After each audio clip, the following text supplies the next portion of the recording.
अल्हम्दुलिल्लाह वस्सलातु वस्सलाम रसूल करीम अम्मा बाद आउज़ु बिल्लाहि मिनश शैतानिर रजीम बिस्मिल्लाहिर्रहमानिर्रहीम। अल्लाह के नाम से शुरू जो निहायत मेहरबान बहुत रहम करने वाला है। अलिफ लाम मीम। इसमें कोई शक नहीं कि इस किताब का नज़ूल रब्बुल आलमीन की तरफ से है। क्या वो कहते हैं कि इस नबी ने इसे खुद घड़ लिया है? नहीं, बल्कि वो आपके रब की तरफ से हक है, ताकि आप इन लोगों को डराएं जिनके पास आपसे पहले कोई डराने वाला नहीं आया, शायद कि वो हदायत पाएं। अल्लाह वो है जिसने आसमानों और जमीन को और जो कुछ इनके दरमियान है 6 दिनों में पैदा किया। फिर वो अर्श पर मस्तवी हुआ। इसके सिवा ना तुम्हारा कोई दोस्त है और ना कोई सिफारिशी। क्या फिर तुम नसीहत नहीं पकड़ते? वही आसमान से जमीन तक सारे मामले की तदबीर करता है। फिर एक दिन में जिसकी मिकदार तुम्हारे शुमार के मुताबिक 1000 साल है, वो मामला इसी की तरफ चढ़ता है। वो मदबर ही छुपे और जाहिर का जानने वाला, निहायत गालिब, खूब रहम करने वाला है, जिसने हर चीज को अच्छे तरीके से पैदा किया और इसने तख्लीके इंसान की इब्तिदा मट्टी से की। फिर इसकी नस्ल एक हकीर पानी के जौहर नुतफे से चलाई। फिर इसके अज़ा को दुरुस्त किया और इसमें अपनी रूह फूंकी और इसने तुम्हारे कान, आंखें और दिल बनाए। तुम कम ही शुक्र करते हो। और इन लोगों काफरों ने कहा, क्या जब हम जमीन में गुम हो जाएंगे तो क्या जरूर हम नई पैदाइश में जाहिर होंगे? नहीं, बल्कि वो तो अपने रब की मुलाकात ही के मुनकर हैं। कह दीजिए, तुम्हें मौत का फरिश्ता फोत करता है जो तुम पर मुकर्रर किया गया है, फिर तुम अपने रब ही की तरफ लौटाए जाओगे। काश आप देखें जब मुजरिम अपने रब के हुजूर सर झुकाए पेश होंगे, वो कहेंगे, ए हमारे रब, हमने देख लिया और हमने सुन लिया, लिहाजा हमें वापस भेज कि हम नेक अमल करें। बेशक हम यकीन करने वाले हैं। और अगर हम चाहते तो हम हर शख्स को इसकी हदायत दे देते, लेकिन मेरी तरफ से बात साबित हो गई कि मैं जहन्नम को जिन्नों और इंसानों सब से जरूर भरूंगा। चाचा, तुम अजाब चखो इसलिए कि तुमने अपने इस दिन की मुलाकात भुलाए रखी। बेशक आज हमने भी तुम्हें भुला दिया और जो बुरे अमल तुम करते थे, इनकी वजह से तुम हमेशा का अजाब चखो। हमारी आयतों पर तो सिर्फ वही लोग ईमान लाते हैं कि जब उन्हें इनके साथ नसीहत की जाती है तो वो सजदे में गिर पड़ते हैं और वो अपने रब की हम्द के साथ पाकीज़गी बयान करते हैं और वो तकब्बर नहीं करते।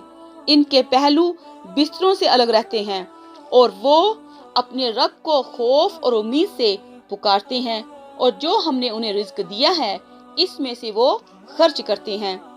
कोई शख्स नहीं जानता कि इनके अमाल के बदले में इनके लिए आंखों की ठंडक की कौन कौन सी चीजें पोशीदा रखी गई हैं। क्या फिर मोमिन ऐसे हो सकता है जैसे फासिक? वो कभी बराबर नहीं हो सकते। लेकिन जो लोग ईमान लाए और उन्होंने नेक अमल किए, इनके लिए रहने के बागात हैं। इन अमाल के बदले में मेहमानी है जो वो किया करते थे। और लेकिन जिन लोगों ने नाफरमानी की तो इनका ठिकाना आग है। जब भी वो इरादा करेंगे कि वो इससे निकलें तो उन्हें इसी में लुटा दिया जाएगा और इनसे कहा जाएगा कि इस आग का अजाब चखो जिसे तुम झुठलाते थे, और हम आखिरत के बड़े अजाब से पहले उन्हें दुनिया का छोटा अजाब जरूर चखाएंगे, शायद वो हमारी तरफ रुजू करें। और इस शख्स से ज्यादा जालिम कौन है जिसे इसके रब की आयत के साथ नसीहत की गई, फिर इसने इनसे अराज किया। यकीनन हम मुजरिमों से इंतकाम लेने वाले हैं। और बलाशुबा हमने मूसा को किताब दी, लिहाजा ए नबी, आप इसकी मुलाकात के मुतल्लिक शक में ना रहें। और हमने इस तौरात को बनी इसराइल के लिए हदायत बनाया, और जब उन्होंने सब्र किया तो हमने इनमें कुछ ऐसे पेशवा बनाए जो हमारे हुक्म से रहनुमाई करते थे, اور وہ ہماری آیات پر یقین رکھتے تھے۔ بلا شبہ آپ کا رب ہی روز قیامت ان کے مابین اس کا فیصلہ کرے گا جس میں وہ اختلاف کرتے تھے۔ کیا ان پر واضح نہیں ہوا کہ ہم نے ان سے پہلے کتنی ہی امتیں ہلاک کر دی جن کے گھروں میں اب وہ چلتے پھرتے ہیں؟ بے شک اس میں عظیم نشانیاں ہیں، کیا پھر وہ سنتے نہیں؟ کیا انہوں نے دیکھا نہیں کہ بے شک ہم پانی کو بنجر زمین کی طرف بہا لے جاتے ہیں، پھر ہم اس کے ذریعے سے کھیتی نکالتے ہیں، اس سے ان کے چوپائے اور وہ خود بھی کھاتے ہیں، کیا پھر وہ غور نہیں کرتے؟ اور وہ کہتے ہیں اگر تم سچے ہو تو بتاؤ یہ فیصلہ کب ہوگا؟ کہہ دیجئے فیصلے کا دن کافروں کو ان کا ایمان لانا نفع نہیں دے گا اور نہ انہیں مہلت ہی دی جائے گی، چنانچہ آپ ان سے اعراض کریں اور انتظار کریں، بے شک وہ بھی انتظار کر رہے ہیں۔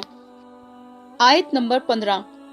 اس کی تفسیر میں حضرت معاذ بن جبل رضی اللہ عنہ سے مروی حدیث ہے، نبی کریم صلی اللہ علیہ وسلم نے ان سے فرمایا کیا میں تمہیں نیکی کے دروازے نہ بتاؤں؟ اور وہ یہ ہیں، نمبر 1 روزہ دوزخ کے خلاف ڈھال ہے، نمبر 2 صدقہ گناہوں کو اس طرح مٹاتا ہے جیسے پانی آگ کو بجھا دیتا ہے، نمبر 3 اللہ کے بندے کا رات کے آخری تہائی حصے میں نماز پڑھنا۔ پھر آپ صلی اللہ علیہ وسلم نے یہ آیت تلاوت فرمائی۔ آیت نمبر 16۔ ان کی کروٹیں اپنے بستروں سے الگ رہتی ہیں۔ جامع الترمذی الایمان باب ما جاء فی حرمت الصلاۃ حدیث نمبر 2616۔ تفسیر القرطبی 100/14۔ گویا کروٹوں کا بستروں سے الگ رہنے کا مطلب رات کی تنہائی میں نرم گرم بستر چھوڑ کر قیام اللیل یعنی اللہ کی عبادت کرنا ہے۔ آیت نمبر 23۔ کہا جاتا ہے کہ یہ اشارہ اس ملاقات کی طرف ہے جو معراج کی رات نبی صلی اللہ علیہ وسلم اور حضرت موسیٰ علیہ السلام کے درمیان ہوئی۔ معراج کے لیے دیکھیے حاشیہ شورى نجم 12/53 و صحیح البخاری حدیث نمبر 3207۔ والسلام علیکم ورحمۃ اللہ وبرکاتہ۔